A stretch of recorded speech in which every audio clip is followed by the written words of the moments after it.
So leveling up is something that requires feedback.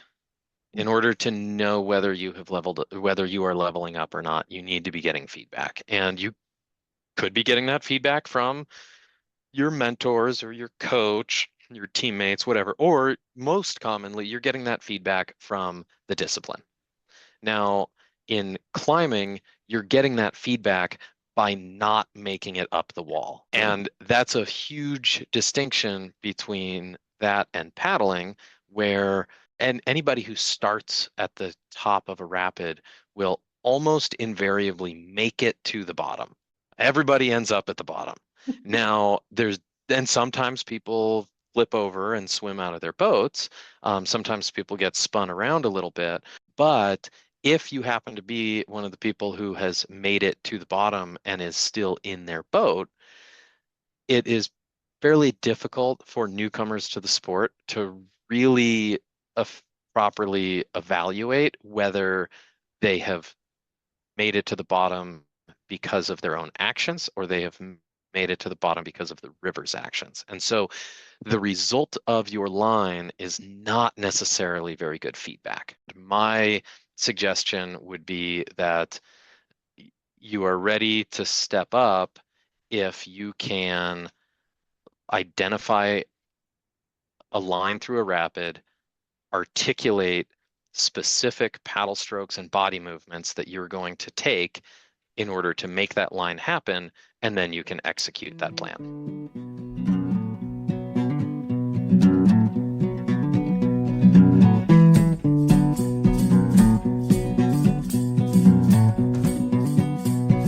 Light your fire by the river, sleep on the ground. Ramble, ramble, ramble, it's the only way back home. See the crows come and tell your story to the smoke. What can't hold itself up on the land, I say, let it go. Hello and welcome to the Packrafting Life, aka A Beginner's Guide to Packrafting. My name is Lizzy Scully and I'm your host. I own and operate Four Corners Guides, an instructional guide service with my husband, Steve Fastbinder, aka Doom. We live at our base camp, Skullbinder Ranch, a 35-acre desert wonderland that borders Mesa Verde National Park and the Ute Mountain Ute Tribal Park. Doom and I also authored the Bikeraft Guide, a history of, wild adventure stories about, and how-to guide for aspiring bike rafters. I started this podcast late in 2023 as a way to share stories and information and to offer guidance to folks getting into packrafting, bike rafting, ski rafting, or any of the other activities that include these funny little inflatable boats. I also just like talking with cool people. I've had some really interesting conversations with Luke Mell, Jewel Harl, Jeff Creamer, Thad Farrell, among others. And we've talked about everything from packraft fly fishing to women in packrafting to risk management and healing from sports trauma. Today we're talking with Class 5 expedition paddler and one of my packrafting mentors and very favorite humans, Dan Thurber. The American Packrafting Association says he is an amazing instructor and advocate for river skills and safety. He has taught Swiftwater rescue and expedition packrafting courses through the Swiftwater Safety Institute for a decade. He's traveled around the world kayaking and packrafting, and he holds a master's degree in river mechanics and modeling. He currently lives between the Pacific Northwest, where he works and paddles all summer, and Tucson, Arizona, where he rides bikes and works all winter. Welcome, Dan Thurber.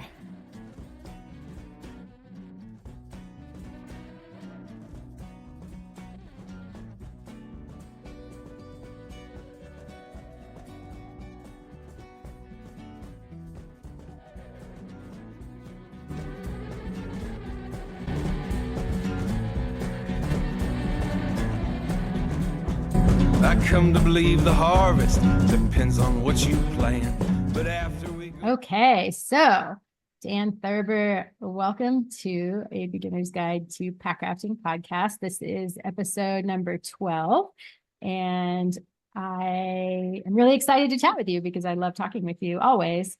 Yeah, do you want to introduce yourself and tell me where you are and what you're doing and just a little brief, like where's Dan Thurber right now? Yeah, sure. So, my name's Dan Thurber, and I have been a paddler my whole life. I was born into a family that were boaters. My parents were both in the multi-day rafting scene. My mom worked for a company doing logistics. My dad was a guide back in the 80s in Idaho on the Salmon and Snake Rivers.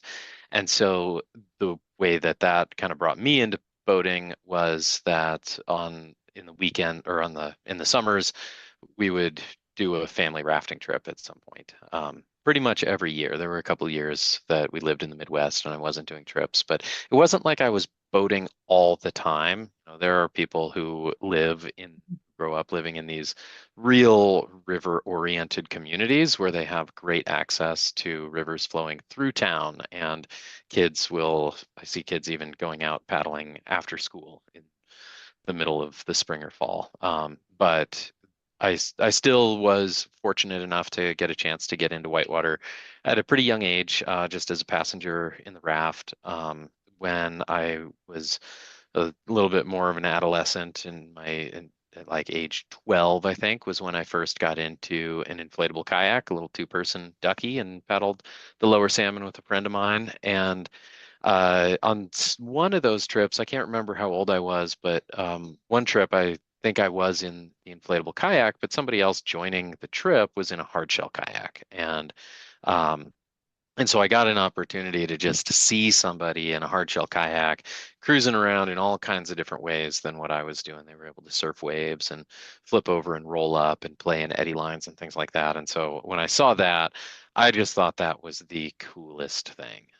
So I grew up in northeastern Oregon, and again, our summertime rafting gig was just like a 4 or 5 day trip, one time each summer. But I was pretty attached to getting to paddle an inflatable kayak on those trips, and was really intrigued and excited to learn how to be a hardshell kayaker. So when I went to college in Southern Oregon, in the town of Ashland at Southern Oregon University, I was pretty vocal to people I met about my interest in getting into kayaking. And there were some folks in that community there who were very kind to give me all sorts of support, like loaning me all the gear I needed. And I didn't have a car, so they'd pick me up at my dorm room and drag me off to the river when it was running. And so that's when I really started to get into it. And so I was 18 years old, starting to learn how to kayak, and it was one of the things I cared most about. It was definitely my first real passion with adventure sports, and it continues to stick around for me. So I also worked as a multi-day rafting guide on the Salmon and Snake Rivers. In 2007, I traveled internationally on a kayaking expedition, and it really became a pretty substantial through line in my life. I didn't get into pack rafting until 2015 or 2016, and that was when I moved to Durango. So one of the first people I met moving to Durango was Jeff Kramer, who I think you've also had on your podcast, and he is definitely a core teammate of mine and one of my best paddling partners. So he gets all the credit for getting me into pack rafting, and uh, he and I plan trips a couple times a year and love to get out. Uh, Eventually, going back to the career piece of it, so I mentioned that I worked as a multi-day raft guide I for a want to, long time, and can I interrupt real quick? yeah. I just want to ask you about the first time you met Jeff in a pack raft, and what you felt about pack rafting. Okay. I'm glad you asked, because at the time I was definitely judgmental of packrafting. And I think that was something that was pretty endemic in the kayaking community at the time. This was when like spray decks and thigh straps were just starting to become experimental to semi-mainstream equipment. And so the perception of pack rafts that most whitewater paddlers had was this idea of a packraft being like a slightly oblong inner tube with a floor that people would take their backpack and strap their backpack onto the front deck of it and then paddle really clumsily down a class 2 river. And it just it looked like a different sport. And it wasn't so much that it wasn't cool, it was just not whitewater, definitively. Um, and the first time so you asked me about like meeting Jeff. I got introduced to Jeff by my roommate in Durango, who was grad school buddies with Jeff, and our friend John was like, "Oh, you're a paddler. My friend Jeff is also a paddler. I definitely need to introduce you to." And so he like brought us out to get burgers, and we were chatting a little bit, and Jeff started talking about all of his packraft exploits. And my initial response was kind of like, "Oh, brother." What, what I've heard about your kind. I've never met you, one of you in real life, but it also didn't take long for me to, uh, I guess, graduate from some of that judgment and look at some of the pictures Mm. of rivers that Jeff was showing me he had paddled, and looking at some of his GoPro footage. And he wasn't at the time going out and running a bunch of really hard, spectacular whitewater, but he was traveling through some really spectacular places. I had seen pictures of slot canyons. You see like the Instagram photo of Antelope Canyon and something like that. And I had always thought of slot canyons as just a place that people go hiking. But here was Jeff showing me pictures of legitimate, like 200-foot deep slot canyons and him paddling a boat through it. So that was pretty cool to see. And then other pictures of rivers in Montana that he had paddled, or Wyoming, wherever, just these like gorgeous blue water streams that I had never heard of before because they weren't places that were on the radar of mainstream kayakers. Just so far out and so hard to get to. Wow. Cool. Um, and he was also I had heard a little bit about this development towards more whitewater focused pack rafts. I knew that thigh straps were becoming a thing. I knew that internal storage of gear was becoming a thing. I knew that whitewater decks were becoming a thing. And I had heard people talk about like, oh yeah, pack rafts are getting more capable, and there are even some out there that people can roll. And then Jeff was telling me about this more like experimental packraft that the local packraft company just over the hill in Mancus had been working on, called the Alpacalypse, Mhm. and how that was this like new high-tech whitewater focused boat that was really changing the game and might be something that I would be really interested in. So was that the Uh, first boat you tried then? The alpaca that lips? was the first boat I tried. Cool. So, we met in the fall of 2015, and we went paddling together for the first time in the spring of 2016. We took like a long weekend out to the Arkansas Valley, and I had never paddled out there before, but I brought my kayak and he brought his packraft, and we paddled the Numbers and we paddled the Royal Gorge. And at one point, paddling the Numbers, we got to the takeout, and he was like, "You should take my packraft and go run that last rapid, go run another lap on it." And so I did, and that was a boat that had a spray skirt but didn't have thigh straps. That was not an Alpacalypse. He didn't have one of those yet, but he had the like a classic. And I was super taken by how maneuverable the thing was, and really impressed with the ability that I had to tip the thing side to side a little bit. Through my experience as a commercial rafting guide, I had been in inflatable kayaks, the type that you might buy from NRS, made by Air or Sotar or whoever, these long, like two-chamber things. And I had paddled those. I had taught passengers, how to paddle them in whitewater, and so I knew how those things handled, and they're way more arduous to control than a pack raft. So I was really struck by how maneuverable the things were, and I was able to run like a fairly steep, tricky rapid with a ton of control and like zip around and catch eddies where I wanted to. Cool. And so then did you invest or were you given a pack raft then in 2016? So then I wanted to try out this whole pack rafting thing.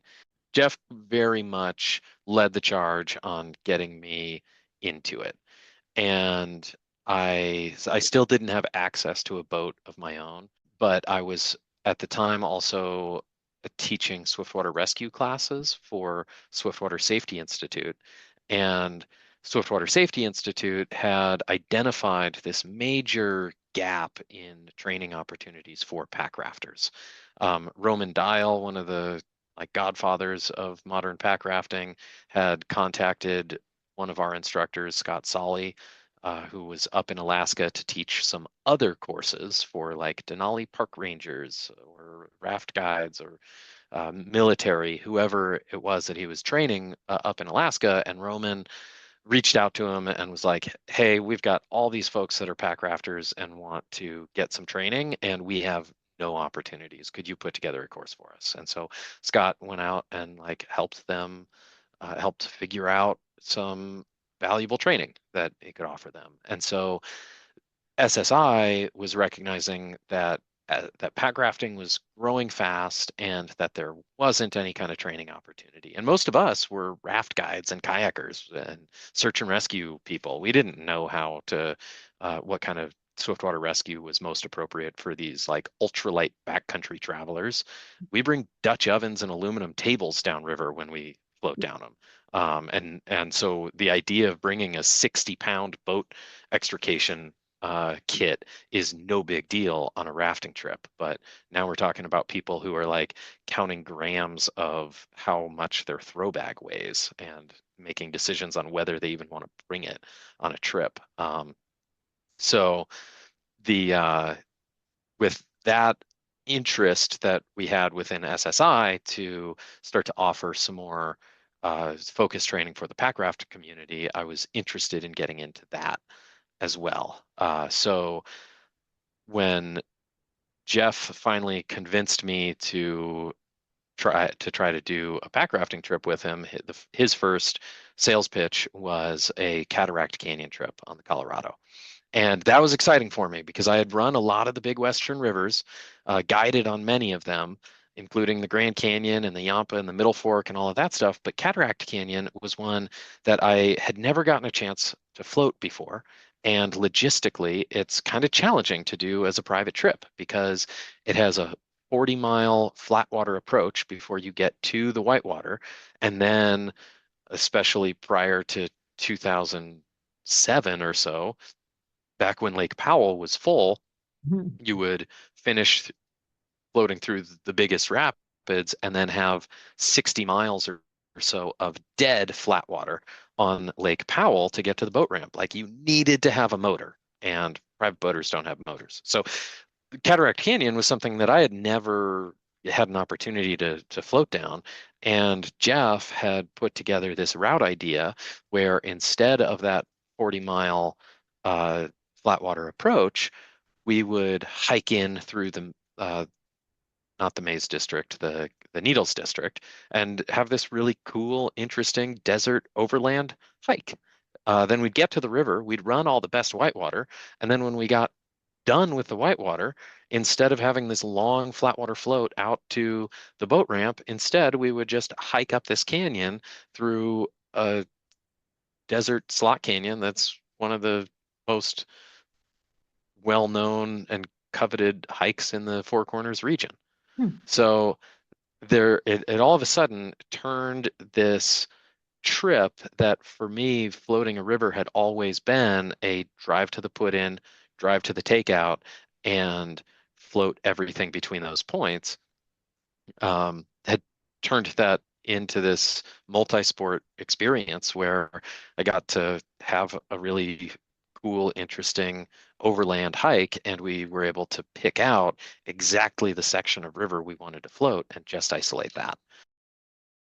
So I did my first pack rafting trip in fall of 2016, and that got me very curious about some of the whitewater opportunities that existed. I also know that knew at the time that there had been a small handful of people that had already been pushing the whitewater limits of pack rafts. And some of those guys live in Mancos and in the Four Corners area. Um, Luke Mel certainly comes to mind, not in the Colorado area, but some of the paddling that he and Todd Tumalo did, running bigger waterfalls, and then also Ben Phillips and Sam Perry were major, like, I guess, pioneers in running harder, steeper whitewater in pack rafts. And one of the classics was Vallecito Creek. That was a really pretty impactful pack raft descent. And because I didn't know much about how their trip had gone or what kind of flows they had when they did it, but the fact that they had done it made me feel like it could be a reasonable idea for Jeff and I to go and try to run Vallecito Creek. I had run it before in a hardshell kayak, and for those who don't know, it's a very well-known and very challenging and committing and dangerous Class 5 creek just outside of Durango. The sort of thing that is very well known and a coveted descent for hardshell kayakers, and at the time was for the most part like not considered someplace that pack rafts belonged at all. But with once we had the Alpacalypse, a boat with thigh straps, whitewater deck, and something that I could roll, it felt okay to go do that. And paddling Vallecito Creek for the first time was a real pivot point for me on opening my eyes to the fact that you could actually indeed run hard whitewater in these inflatable boats and do it well. And so starting in 2018, Jeff's paddling skill really stepped up a lot. We also got our friend John Baker into the pack rafting program, and the three of us in 2018 went off in the summer and paddled a big multi-day Class 5 expedition in Wyoming, and that was in Alpacalypses. And that just kind of launched us into what has now been a recurring thing for the last 8 years. Every year we get together in the summer for at least one big major mission. And oftentimes that involves some level of exploration. It oftentimes involves Class 5 paddling, a lot of legwork into identifying the destinations, what rivers we want to tackle, and what the appropriate season is going to be for it. And so that's been a big part of my experience and my love for pack rafting. But it's not all that. I also very much love to just go get out on the water and do more casual trips with friends. And even if it's Class 2, if it's just a fun float through a pretty place, I'm still very much on board with that. And I think that also plays into some of the pieces that you wanted to talk about of stepping up and what that looks like. Well, tell me first, though, before we jump into that, what did you do this past year in 2024? We went and spent 2 weeks in the Canadian Rockies. And the way that our lives work, John and I both have corporate jobs. John has a family. Jeff has lots of other obligations throughout the year. And so we don't have the freedom anymore to just like pick a specific objective and say, this is the river we want to run this year. Let's go whenever it works out for us to go and run that river. That's how things worked out when we did our trip in Wyoming. We had a specific objective. The next year going to California, we had a specific objective, and we timed our trip around when the water levels were appropriate for that. That's not often the case for us anymore, and it works a lot better for us to identify a region where we see a lot of opportunity And because the flow windows can be really narrow, vanishingly small sometimes for some of these rivers. And fortunately, they are somewhat predictable within bounds. I could say that like this river in California runs on snowmelt. It's going to be going sometime between mid-June and late July, but that's still too wide of a window for us to plan a trip for that river. So what we might do instead is say, okay, if we go during the second week of July, and this is our primary target, do we have enough other things in that area that we have plenty of contingency plans such that if the water levels are too high, we have other places we can go, and if they're too low, we have other places we can go. Was there a highlight of the trip that you did get to do, or like something that you really wanted to do that you did get to do? Or We ended up paddling. It's hard to really count exactly how many creeks we paddled because some of them we only paddled like 300 yards of a creek. But we we had like several different objectives that we sampled. But there was one that we were particularly fired up to try to paddle. It had already been done before, so we knew that there was really quality whitewater in there, and it was also something we had attempted to do the year before, but we got skunked on. So it was pretty fun to go and get that. The water levels were a little bit less than ideal, but still plenty of water to have a good time. and do you ever tell people what these rivers are, or do you keep that secret? I mean, if people want to know, I'm happy to share them. Just come and ask me the Yeah. name of a river. But I do tend to talk about them with a little bit more vagueness and mystery because there is a vanishing number of places to go and have this experience of exploratory paddling anymore. And I find it to be a really fulfilling and really exciting opportunity to look at a river that I have to find a river on a map. And whether it's a first descent, whether we're the first team that has ever paddled that river, or whether we're the sixth, the experience for us is no different if we have found that river through our own research and we have this sort of sense of mystery and unknown. Well, thank you for sharing that. So, shall we dive into leveling up? Yeah. Well, define what leveling up is in terms of pack rafting, like from your perspective. So leveling up is just getting better at the technical skill set so that you can safely and effectively run new river sections and run harder river sections. Everybody, and I don't think that's special to pack rafting. I think that any of our adventure sports you can level up in. People level up in climbing by leveling up what their lead grade is or their top rope grade. People level up in skiing by getting more comfortable making turns on steeper terrain or tighter trees or whatever that may be. The rating system of climbing is much more granular and than it is for any of these other sports. But um, leveling up is just getting better with often typically the pursuit of being able to effectively go and run a river that sounds hard.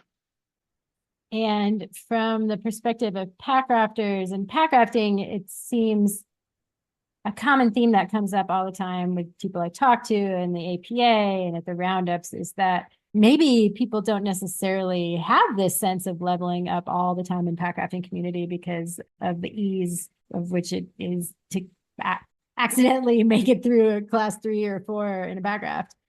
Sure. Yeah. So leveling up is something that requires feedback. In order to know whether whether you are leveling up or not, you need to be getting feedback. And you could be getting that feedback from your mentors or your coach, your teammates, whatever. Or most commonly, you're getting that feedback from the discipline. Now, in climbing, you're getting that feedback by not making it up the wall. Exactly. And that's a huge distinction between that and paddling, and anybody who starts at the top of a rapid will almost invariably make it to the bottom. Everybody ends up at the bottom. Now, then sometimes people flip over and swim out of their boats. Sometimes people get spun around a little bit, but if you happen to be one of the people who has made it to the bottom and is still in their boat, it is fairly difficult for newcomers to the sport to really properly evaluate whether they have made it to the bottom because of their own actions or they have made it to the bottom because of the river's actions. And so the result of your line is not necessarily very good feedback. And so, paddlers have a challenging task of needing to, in their pursuit of leveling up, we have to learn how to interpret the feedback that we get. So like, how do people level up, right? That's kind of Yeah. the essential piece that you want to talk about here. And I am a firm believer that pursuing education is, for most people, the best and most effective way to level up. I also am adamant that it is not and should not be viewed as an absolutely mandatory step for people to take. And I was largely a self-taught kayaker in my early years, and I'd like get tips from people, and but I didn't have any like formal coaching with paddling probably for my first like 7 years as a kayaker.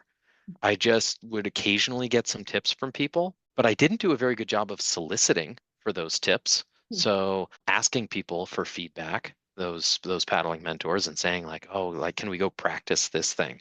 And so I very much think that people can level up very effectively without having to pay for instruction if they feel like that is a barrier either to their pocketbook or to their pride, or just to their process and the way they want to engage in this sport. I don't think we should be judging people for trying to figure it out on their own. But As there far are as, there go are ahead. there are other forms of education though, like Luke Mell's online program or the book, and like you said, mentors and like the roundup and things like that. So there are and videos. I mean, there are other forms of education that people can use to supplement what they're learning. Yeah, there are other educational resources out there, and there can be free educational resources out there. There can be valuable instructional videos. I think there can also be very destructive educational videos. Um, if that content is being put out by somebody who doesn't really know what they're talking about, but is trying to get enough likes on their account so that they can, try to make money as an influencer or something like that, or use that as cred for a gear sponsorship or something like that. Or maybe they don't have any of those kinds of incentives. They just genuinely want to share information. They just don't actually know the information themselves. I see plenty of videos circulating that are demonstrating people using really bad technique. But there's also plenty of videos of people using really good technique. And if you're thoughtful, you can watch a video, even that isn't an instructional video, just watch a video of somebody paddling who's a really skilled athlete and watch the way that they are moving through the water. Watch where they're taking paddle strokes, watch what their body positioning looks like, watch what they're doing with their head, look at where they're looking, and pay attention. That's how I learned some of my more some significant technical skills as a paddler. How to boof, for example. Like boofing is, for those who don't know, boofing is a technique that we use in paddling more for running steep drops. But the idea of boofing is if you're going over a ledge, say like a 5-foot waterfall, your goal is to use a combination of line choice, paddle stroke, and body mechanics to launch yourself off that waterfall and keep your boat relatively flat in the air so that when you land flat on the surface of the water, you don't submerge and you maintain really good control of your boat. That's a skill that didn't even really exist significantly when I started kayaking. And people were talking about it a little bit, but I ultimately learned how to boof by watching like kayaking movies that were in slow-mo set to dubstep in 2009. Uh, Well, I honestly feel like I've learned a lot from watching you and Ben and Steve and even Sarah Taney, first time pack rafting ever, watching her go in and out of eddies. I was like, wow, that's so cool because she like leans in and out of eddies and just so yeah, I totally hear you on that. Can we talk about this idea of the performance zone? Apparently you talked about this at the roundup. Sure. Yeah. So at the roundup in this talk, one of the things I talk about is some of the different operational zones. And you heard about the performance zone. That's one of four that I identify. And I had a career for a while as a high school teacher. This is actually something that in many ways comes from my experience as a classroom educator of 16-year-olds. We use some of the same vernacular. And the essential vernacular here is the training zone or learning zone and the performance zone. So the training zone is a space where you are operating, some people also call it a comfort zone, but you're generally like taking an environment where you feel like you can be very comfortable, but you're pushing yourself a little bit. And that training zone is a really good place to work on the process of leveling up. So an example here would be for paddling would be somebody who is confident paddling class easy class 3 whitewater. If you're comfortable with like a class 3 rapid and you can line up at the top and paddle down through and turn to face the different wave angles, straighten up to them and cruise through and make it to the bottom upright, and you feel like you can do that pretty regularly, um, then a step below that is really your training zone.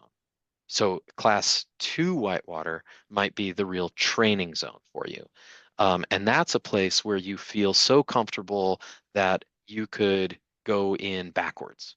You could go down that river and you could spin in 360s the whole time. So the training zone is a place where you feel like it is safe for you to fail. That's maybe the best way to think about it. So your objective when you're in the training zone is for you to improve with specific skills. And the activities that you're doing when you are in the training zone support getting better, and mistakes in this space are expected. So it's not a problem if you end up missing a paddle stroke, or if you even like get hung up on a rock or lean the wrong way in a wave, flip over and swim. The consequences in that space are not injury. The consequences are opportunities for you to learn to do something better. So that wave that you might normally just like hit straight on every time and paddle through it, if you drift into that sideways intentionally, you're putting yourself in the training zone. And you may end up flipping over, or you may end up nailing your edge lean just right and popping over the side of it, and you expand your sense of balance and limitations. Can I just, I want to bring it back to home and say I took just one day of Jeff's advanced course, and he had me on the lowest wave because I wanted to learn how to do a 360 while surfing. So Mhm. he had me in the lowest wave doing it. And then we went up to the higher wave and I just fully, it wasn't elegant. And he's like, go back to the lower wave and keep practicing because I'm guessing that was my training zone because the repercussions were like, no big deal of being in the lower wave, Yeah, the upper wave. well, Yeah, I mean it's partially that the lower wave that the consequences. So you're talking about the Durango Whitewater Park, Oh yeah, right? yeah, Where yes. there are four freestyle features, surf waves that are designed, and they tend to get easier to be in as you move further downstream.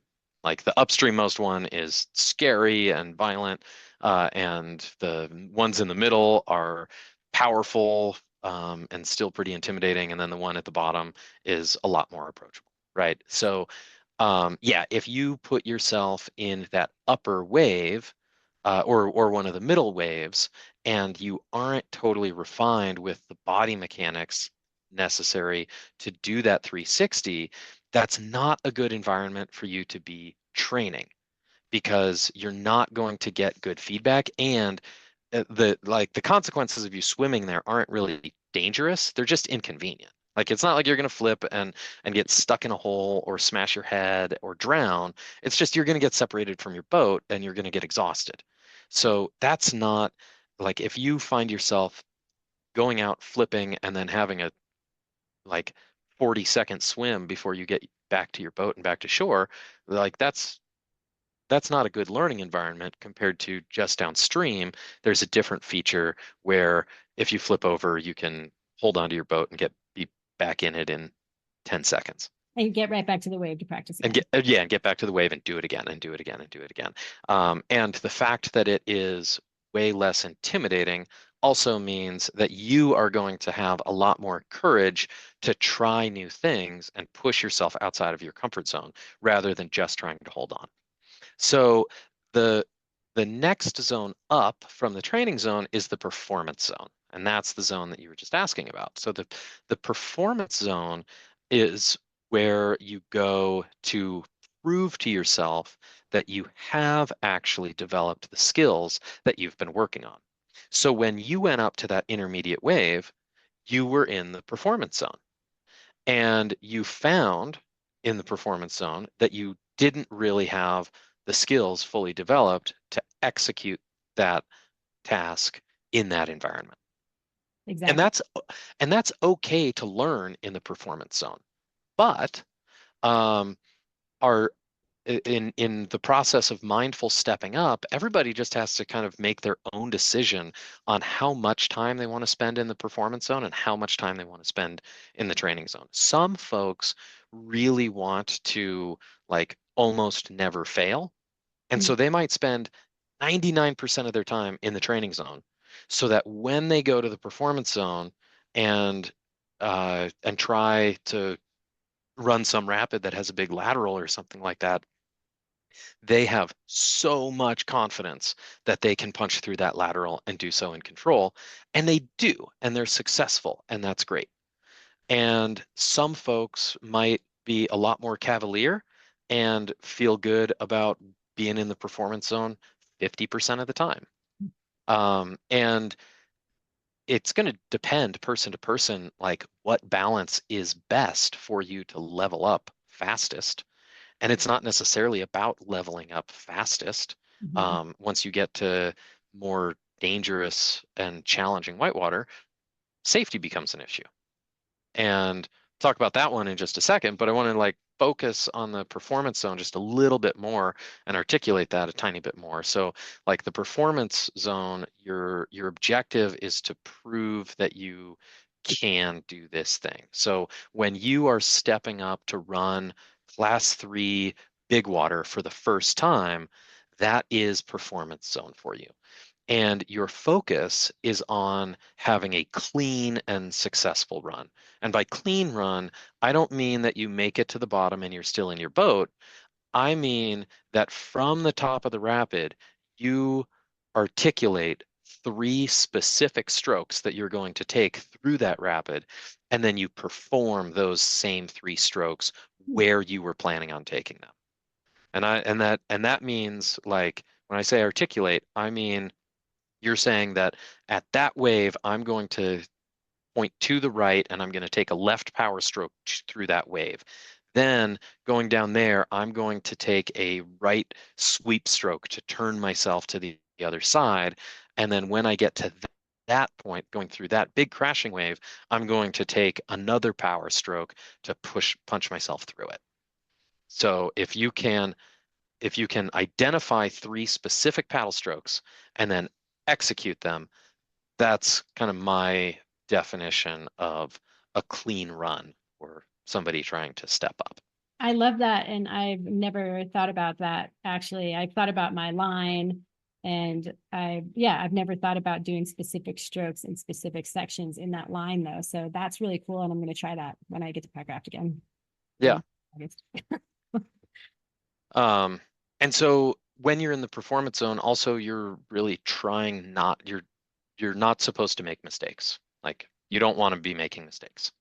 Training zone mistakes are expected and they're opportunities. In the performance zone, the mistakes are to be avoided. Your goal is to nail a clean line. It's not the F around and find out kind of world. And the consequences are usually upsetting because consequences represent failure at that point. And that's okay. That just means go back and, like you're not a bad person for having failed at doing your 360 on those middle waves. It just was an indicator that you were advancing prematurely. Yes. And so you go back and keep working on that skill in a safer environment. Any other questions on that? Well, I, you said the next step. Like, what's this next step that you were alluding to? well, so there are four zones that I Okay. was alluding to. Okay. And I've described two of them. And Okay. so the next zone above the performance zone, that's the survival zone. And that's a zone that we should be trying to avoid. Like that's not a good place to be. I have certainly been in the survival zone. I think most paddlers do find themselves there. One of the ways you find your limits is by going beyond them, being like, oh, well, that was reckless. Now I know. And in the process of stepping up mindfully, you think about the survival zone, you recognize it, and you hopefully see it before you actually plunge yourself into it. And you can end up in the survival zone by somebody else dragging you into it. It would be very easy for me to take uh, some developing newer pack rafter, take them onto a river in which I am very comfortable. That's the training zone for me, and it could be the survival zone for them. And I have accidentally done that before, plenty of times. And I reflect on that and think about like what my role as a mentor is to and my responsibility as a mentor is to try to help people avoid that. So some of the elements of the survival zone is that your personal objective really is to like is this matter of like conquest Mm. and proving something to somebody of like I am going to go run this sick rapid. I am going to run this sick drop. I want to see what it feels like to run a waterfall. I'm going to have somebody take pictures of me and videos, and I'm going to get it on my social media. I'm my focus is when I'm out there is on holding on and just hoping for the best. So if you're looking at a rapid and you are trying to articulate what your line is, and your line is basically like I'm gonna paddle into that maelstrom and I'm gonna like hold on and hope that I come out the bottom end upright, Mm. that's a good red flag that you're not in the performance zone. You are beyond that because you can't visualize what you need to do to take ownership over making a successful line happen. And when you're operating in that space, like it's possible to be in the survival zone and still make it through and end up upright at the bottom. People do that all the time. And those are the people that we look at their videos and say they had no business running that rapid. And for people operating that way, mistakes are inevitable. They're not just something you're trying to avoid, they are something that will happen. And the consequences of those totally depends on the class of whitewater. So someone can be in the survival zone in class 2 whitewater. If they just lack any level of boat control and don't get any kind of instruction of how to turn their boat, what way to lean, and we put them in a boat and send them down the river and say, yeah, I'm going to teach you to pack raft, and you're going to do this by doing. That's how to best learn. With no guidance, that person is totally in the survival zone.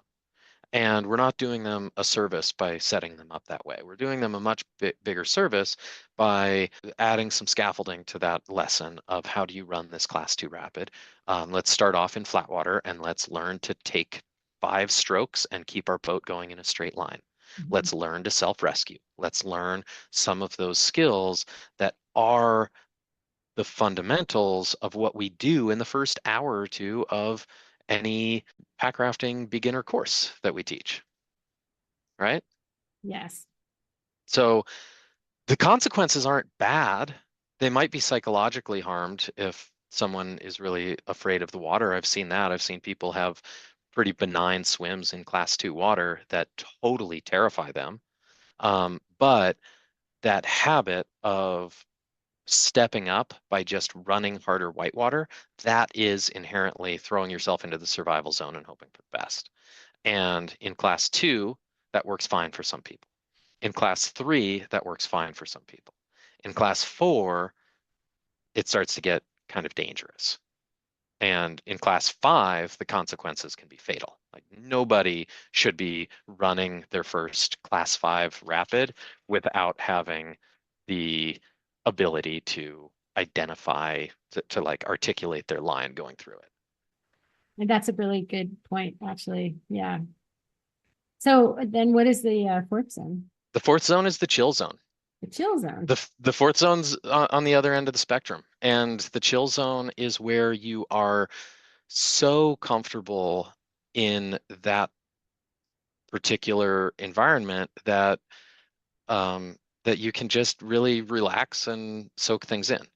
And I think the chill zone is really important to recognize and embrace and take advantage of. Like just because you are running an easy section of river doesn't mean that you have some ethical obligation to be in the training zone and be trying to improve. It is okay to just go out with your friends and float down a chill section of river and look around, enjoy the scenery.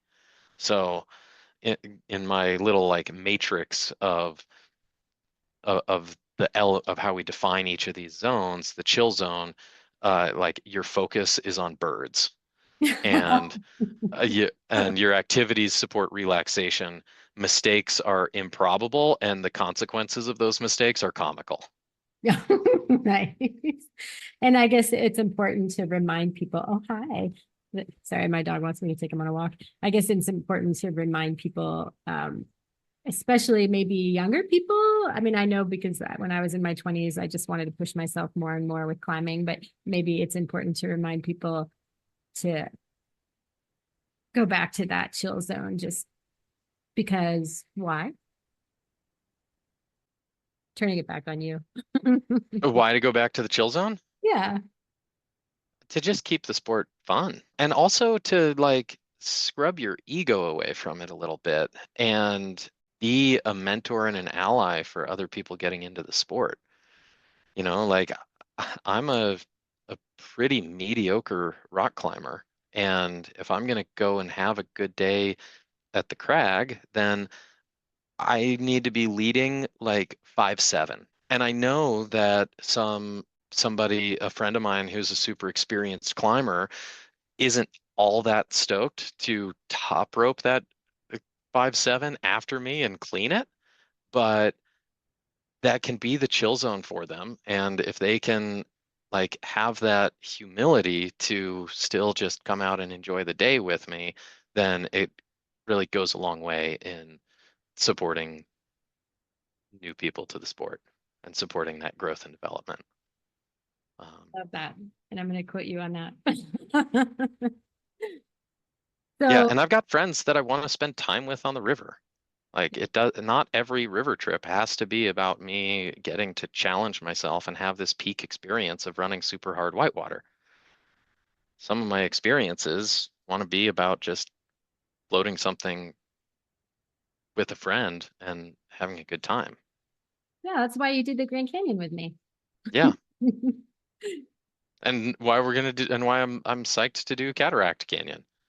That'll be really fun. I'm excited too. I'm going to call it. I'm going to send Liz a text immediately after we're done with this. Plant that seed. Yeah, I need stuff to be excited about because I have a lot of months of not much mobility. But I want to go back to, I don't want to ask you all the rest of the questions on here because there's a lot of questions. Sure. I like this. What are some common overestimations paddlers make that lead them to believe they're ready for harder water before they actually are?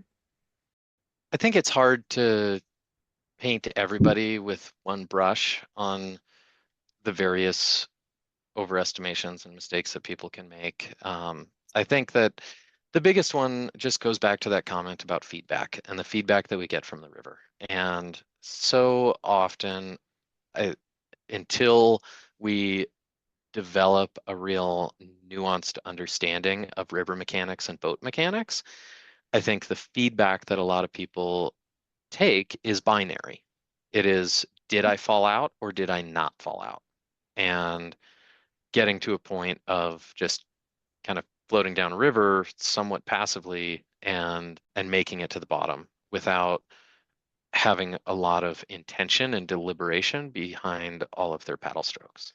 So, again, someone can end up in the right spot at the top of a rapid and get flushed into the right spot at the top of the rapid and make it to the bottom without having a whole lot of that had to do with themselves and the actions that they took.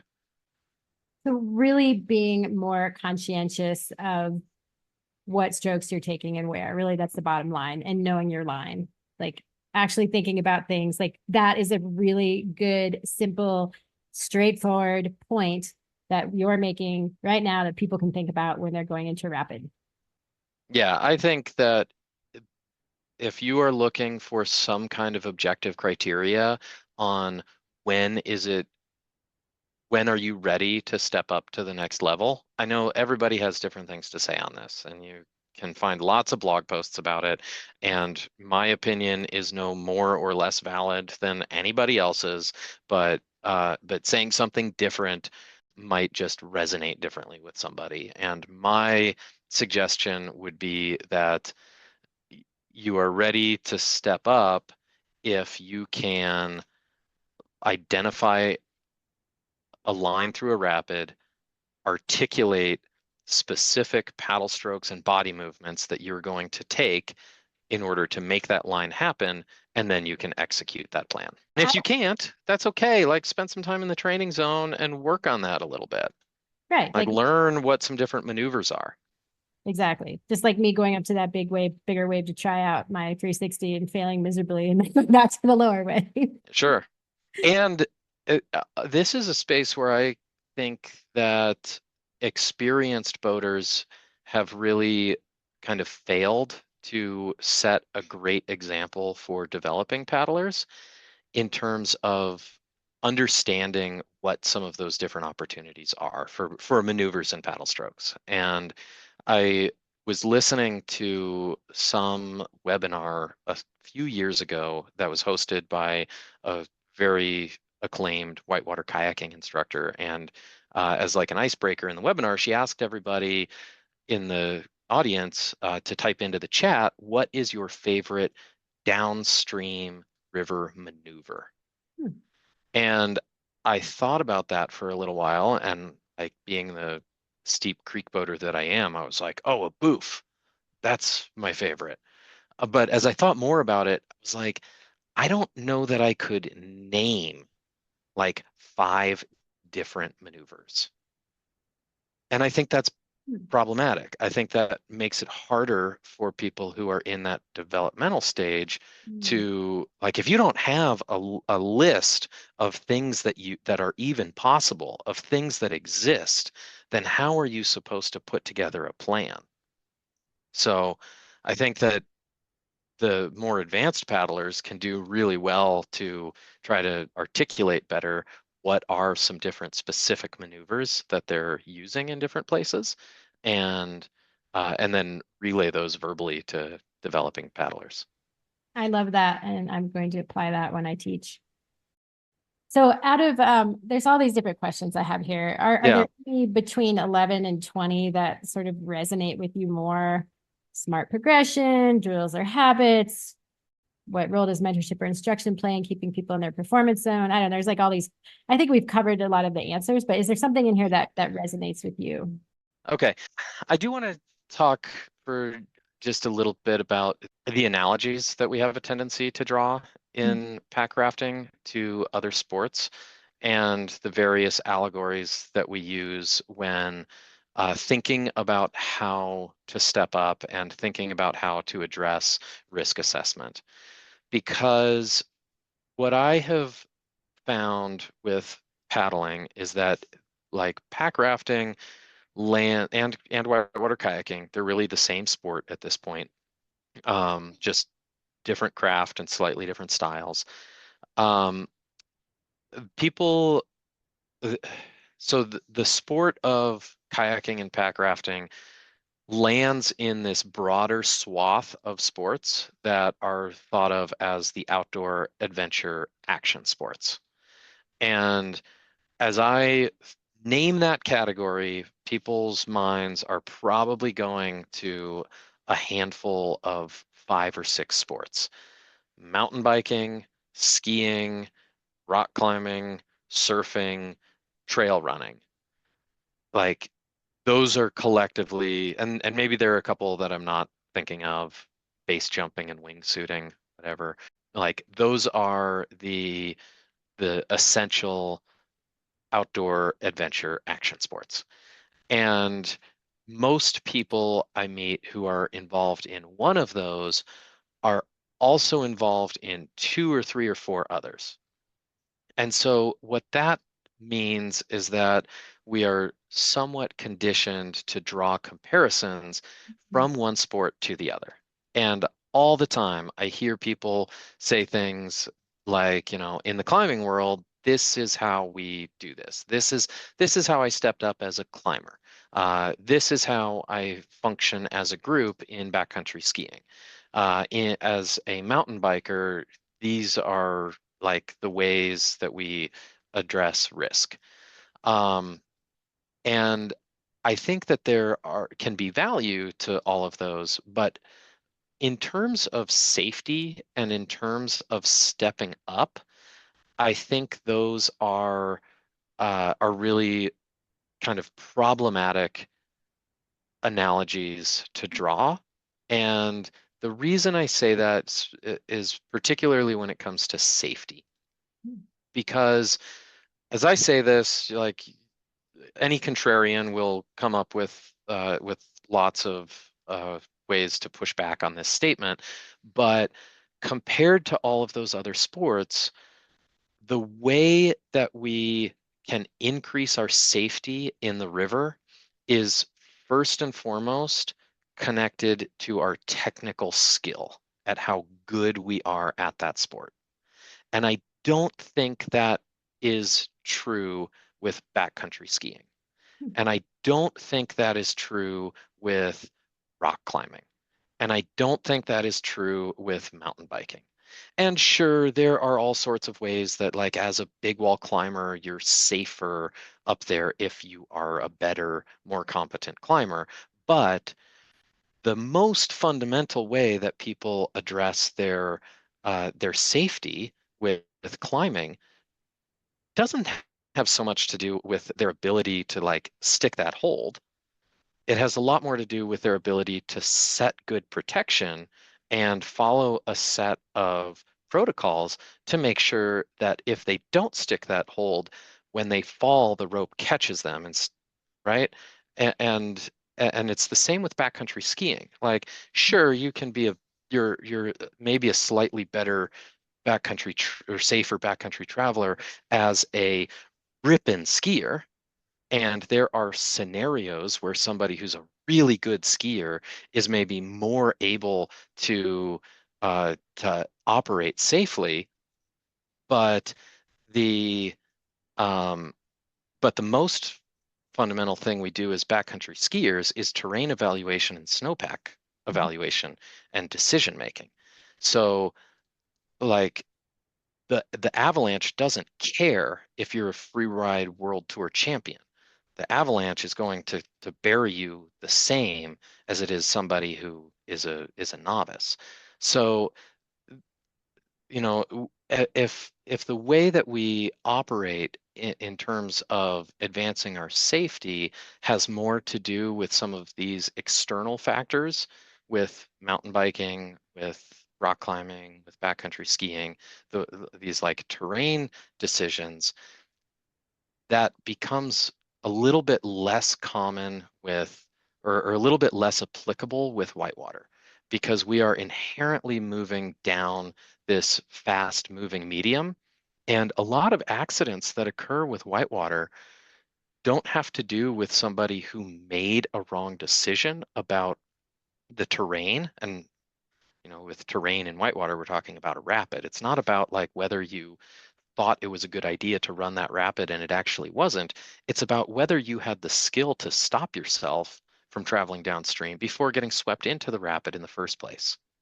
But this, And but that also has to do with reading the river and understanding the river. Are you talking about that as a skill as well? I am, but the river is a much more dynamic environment than the snow-covered mountain. And Mhm. it's way more dynamic than the granite cliff. So as paddlers, as we're already getting swept down the river, we don't necessarily have the time to make all of these decisions on the fly, Mhm. especially as you're newer to the sport and trying to get used to having to make these reflexive decisions. So, um, one of the things that I have been talking to people about is the idea that there are some other that if you want to improve your safety, there are some elements of that safety improvement we we get to that really require focusing on developing your technical skill. And that means your ability to recover quickly from a disruption. Mhm. Like if you bump against a rock and get spun around, do you have the skill and balance to turn yourself back around? Do you have the skill to paddle into an eddy and stop yourself? Do you have the skill when your buddy is swimming in the rapid to go over and assist them? Can you gather their paddle up and paddle that to shore? Interesting. So do you think that this is not something that people commonly think about then in pack rafting and kayaking? No, I don't think so, because I think the way that people tend to step up and in other sports is most commonly to move themselves into Um, harder terrain. I understand. Like if you are climbing 510A and you want to start climbing 510B, one of the things you do is you go and climb 510B. And so the way that these different zones translate to other sports doesn't quite match up, because if you're climbing 510B, like you can make that really safe. I could go get put on a 513 wall and it could be made extremely safe for me. And I would just struggle and flail and scrape myself and cry a little bit, but the consequence wouldn't be very bad. I wouldn't learn much because I'm trying to make too much of a jump. But if I am trying to make a jump of one climbing grade, like it's pretty common and pretty reasonable to do that by just going out and doing it. Yeah. And the same thing applies with mountain biking. Like if you want to try to get better at riding harder trails isn't a terrible way to do that. It certainly isn't an unpopular way to do that. Now, there's a difference between being like a beginner rider and going and riding something that's an expert trail versus just saying, I haven't ridden I mostly ride the greens and blues, and I want to try riding one of these Black Diamond trails. For the most part, you can go do that safely because the what's required for you to stop and Mhm. evaluate that terrain is not necessarily a really dynamic technical skill. Bringing your mountain bike to a stop before you see a big drop ahead is a matter of controlling your speed and then hitting the brakes. But if you're floating down a river, the task of bringing yourself to a stop before the river enters a committing canyon and starts to drop into something really dangerous can be a much more challenging skill that has to be executed really well. The other piece of it is that that like entrance to a rapid will look a lot more innocuous in a boat than the entrance to a huge drop off does on a mountain bike. It's really easy for paddlers floating down the river to see uh, to see the river starting to escalate in its intensity and its gradient and its speed and not even notice it. Mm. So that's why developing paddlers can much more easily just get swept around a corner, swept over through a rapid that they never saw coming.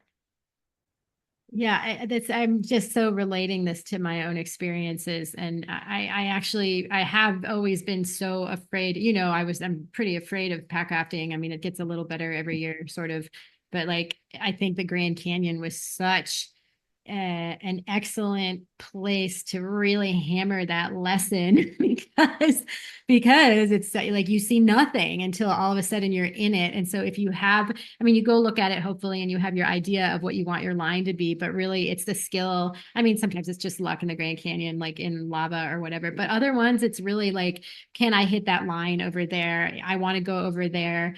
And you don't have time to like second guess or to be like, oh, which line should I go in? You need to know or you're going to flip. Is that sort of, Yeah. yeah. And a lot of times, like, I didn't even know that rapid was coming. I'll hear people say, Yeah. where did that thing come from? All like, yeah, you don't realize that you're in a rapid until you're in it. Yeah. I guess I haven't had that experience too often because I think I'm just so fucking petrified all the time. But maybe that's a good trait for being a paddler. So, Yeah. that's really interesting. I guess I hadn't thought about people not thinking about that because it's just so present. And because I'm so afraid of rapids. But I guess because I think I had told you originally that I tried kayaking for many years. And the last time I went kayaking, I went with a friend who was a climber. He's like, "You're a really good climber. You'll be fine." It was spring snow melt. It was in Estes Park. And he's like, "Yeah, let's go." And literally, I immediately hit a strainer and lost my boat, my paddle, because the water was moving so fast. And I just like had no skills whatsoever. And so, pretty much, that taught me, like, I was petrified even of pack rafting until I started working in alpaca raft. And I still have that fear, PTSD from, 15 years ago. But so it's interesting to me that that's not something that people think about. And maybe I feel like that would be a good topic for a blog and maybe a good topic for a discussion on like a level 2 course where people are leveling up with my students, for example. Hmm. I mean, I don't know about like level 1 course. Maybe it's like 2 beyond because you're just trying to teach people how to like do paddle strokes and get back in their boat when they swim and you're not doing big rapids. But we do talk about lines in level 1. I don't know. What do you think about that? Like, is that like, what's the progression of trying to educate somebody in that idea?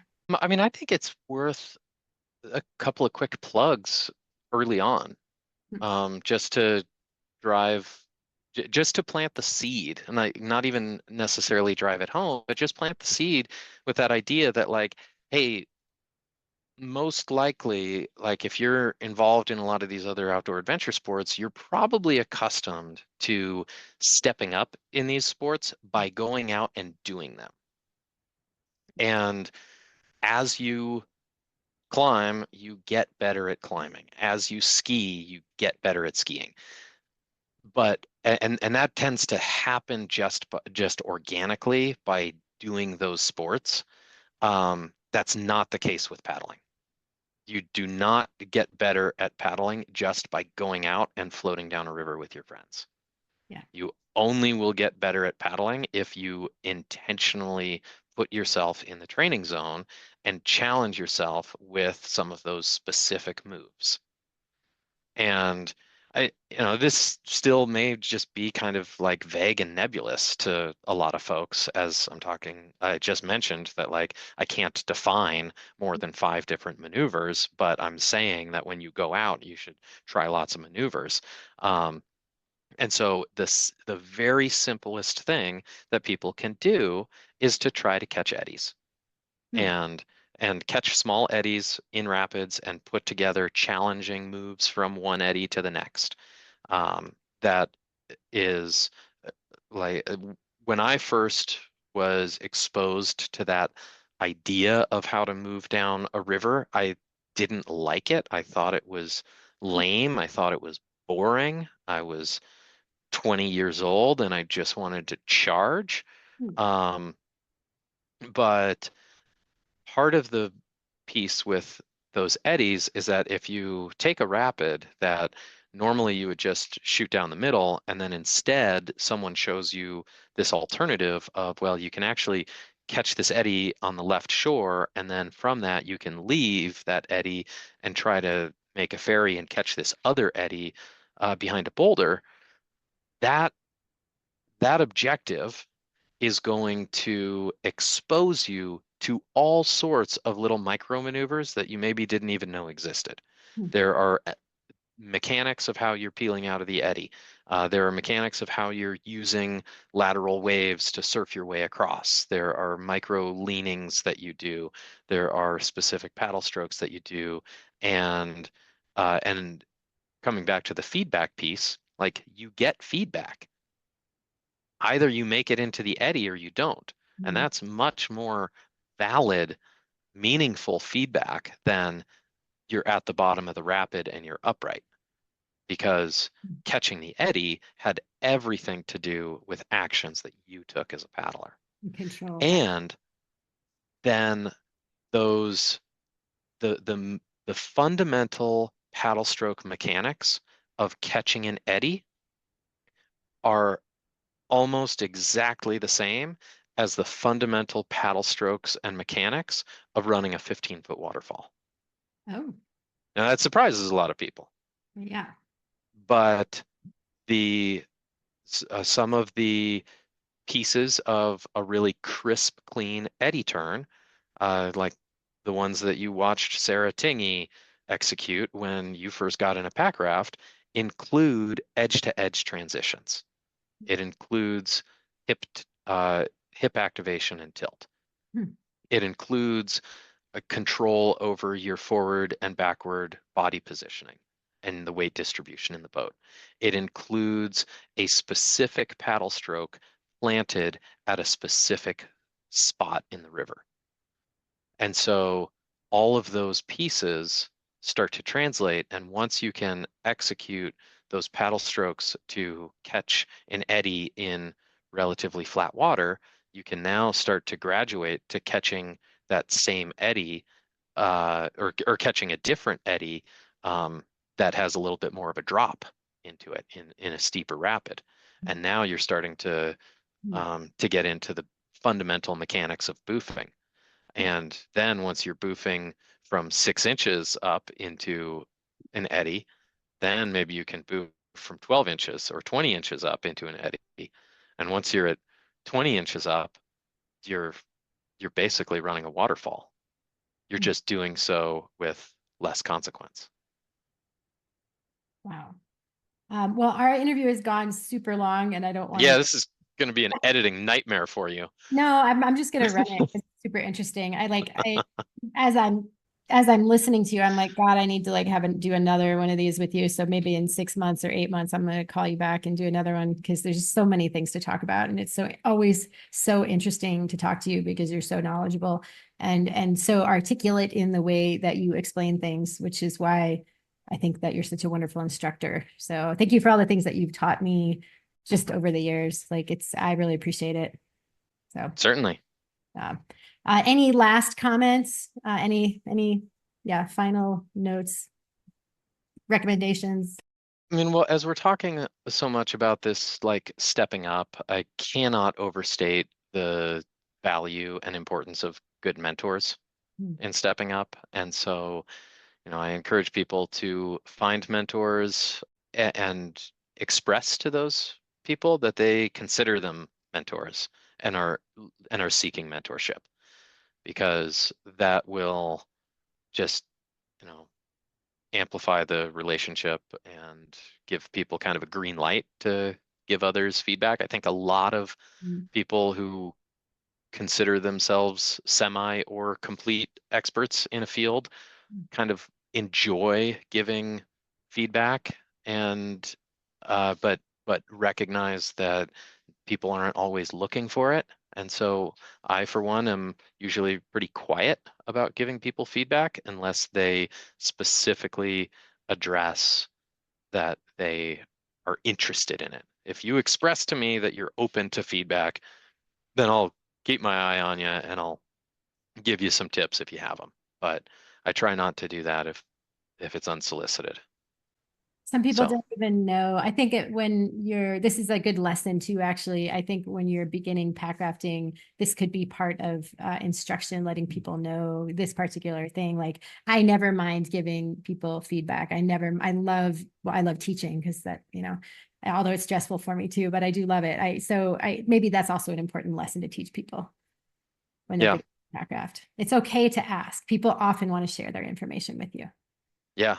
And engage to that end of looking for mentors, engage with hardshell kayakers, because there are a lot more hardshell kayakers who are talented paddlers than there are pack rafters who are talented paddlers. Yeah. And there are plenty of talented pack rafters out there, but if you're looking for mentors, if you expand your search criteria to include hardshell kayakers, you're going to be better off. And they really are the same sport. Thanks for listening in on episode 12 of The Packrafting Life, aka A Beginner's Guide to Packrafting. You can download this episode from Podbean or Spotify and head over to our website, www.fourcornersguides.com/podcast, to read the show notes. And that's Four Corners Guides with the 4 spelled out. We're really looking forward to another year of bringing you interesting, fun conversations with packrafters from around the world. Have any suggestions for who you want to hear from? Please send them my way. You can write us at thepackraftinglife@gmail.com. This podcast is a part of our new business, The Packrafting Life, which also includes all things related to the Bikecraft Guide and the Packraft Survey. Okay, thanks a lot.